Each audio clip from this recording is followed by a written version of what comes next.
name is Isaac Pika, and I'm going to be delivering a speech about King Henry and his wives. Here are my people over here. So, usually when someone loses interest in someone, they settle on one button, the block button. But what if we're back in the 15th century where we couldn't do that and people were killed instead? King Henry VIII life had it all. He had tragedy, romance, marriages, and war. But we cannot tell his complete story without mentioning the 6 women he married, which were his wives. The importance of talking about King Henry is not his foreign affairs, but the woman he married, because their lives they're not talked about enough. So I'm going to be starting the story with his serial romantic tendencies, which are his first and second wives, and then I will be talking about the height of his dependency, which are his third and fourth wives, and then I will be talking about the decline of his lust, which are his fifth and sixth wives. To start it off, we're going to be talking about the kickstart of his serial romantic tendencies, which are when he was coronated as king. His very first wife is Catherine of Aragon. She was originally married to his older brother, Prince Arthur, but his brother died, and they wanted to keep the marital alliance that they had, so his father had him marry Catherine of Aragon. And they were married for 24 years, but the problem with her was she could not really conceive children. She only had one living daughter, but the rest of them were stillborn. And King Henry was upset about this because he wanted a male heir, so he ended up finding a new woman who he made his side chick, inherently, but eventually she was like, it's her or me, so he ended up annulling his marriage with his very first wife, Catherine, and marrying his second wife, which is now Anne Boleyn. Anne Boleyn was a very fun-loving girl, and she actually caused them to be separated from the church because he wanted to marry her, which got him excommunicated by the Pope at the time.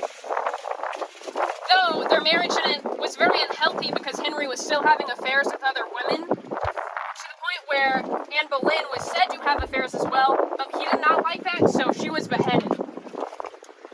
The next people I'm going to talk about are his third and fourth wives, which is the height of his dependency. So 11 days after his second wife's execution, he met Jane Seymour.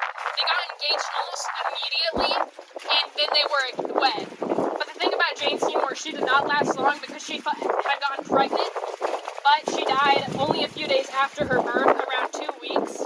But she gave him what he wanted most, a son. The next woman he married was Anna of Cleves, which was only because he saw a portrait of her, but the moment he saw that portrait, he thought she was the most beautiful woman on the earth. But when he met her in real life, he thought she was ugly. Back then, for the marriages to be allowed, they would have to consummate the marriage. But he said she smelled so bad and was so ugly that he tried for 4 days to consummate the marriage, but he could not. So they only lasted for 6 months before he had asked for her to annul the marriage, which she agreed to, which left her on good terms with the king, to where she got a lot of money and was even invited to the castle even after their marriage was voided. Now we are going to be talking about the decline of his lust, which includes his very last 2 wives. I'm going to be talking about Catherine Parr and Catherine Howard. Catherine Howard was his 5th wife, who he had married the day after he got divorced to his 4th wife. Catherine Howard was originally his first choice for his 4th wife, but his court said no. But he eventually got married to her, but she was so young. She was around the age of 17 when most of his other wives were around their 20s or 30s. But their marriage did not last long because she did end up cheating on him with 2 other men, to the point where he was very upset by this and had her beheaded at the age of just 17. She was only a child. The last person he married was Catherine Parr.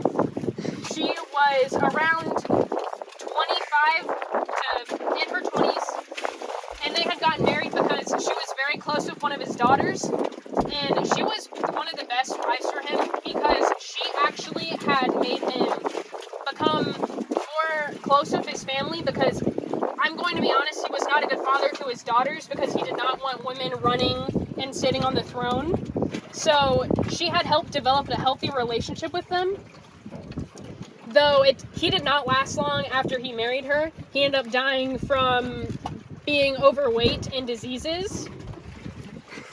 So, in conclusion, King Henry had experienced a lot of tragedy in his life, though you can't tell his story without mentioning his wives.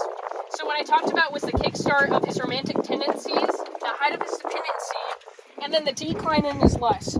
And this makes you appreciate the time period that you were born in.